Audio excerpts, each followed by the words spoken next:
I go caving with my dad, who grew up mining uranium until his family's mine went belly up. He's pretty used to enclosed spaces and being underground, and I was raised similarly, albeit without the radon gas.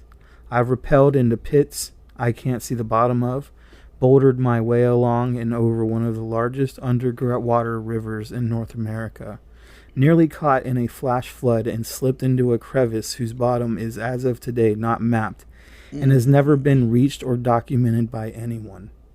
It was by far the scariest damn thing ever to happen to me. I had to brace myself with my feet back against one wall and legs stretched out in front of me, arms on either side.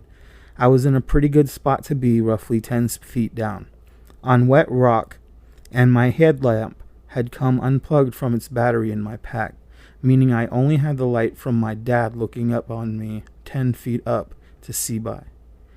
He had to leave to get rope, and I couldn't really go anywhere or reattach my lamp in my position, so I got to chill in that crevice for roughly an hour. But God, it felt so much longer. I thought the fall itself was scary, but it was nothing compared to that. Complete darkness, and it was so fucking quiet. I could hear my blood rushing in my ears, could hear my knees creaking under the pressure. Every piece of gravel that came loose from the tread of my boots hitting the sides of the crevice on the way down, just fading out. I started seeing lights and little flashes. Couldn't tell if my eyes were open or closed. I couldn't move to check, or I'd fall. God knows how far. I could hear more than ever I wanted while simultaneously experiencing the most quiet I'd ever felt.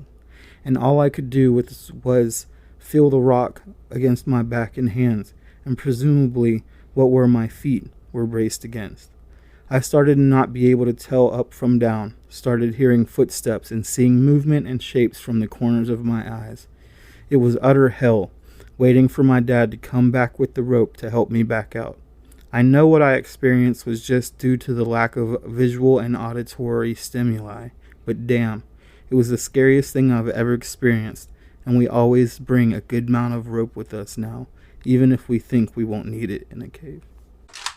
Hey! Finding Dory!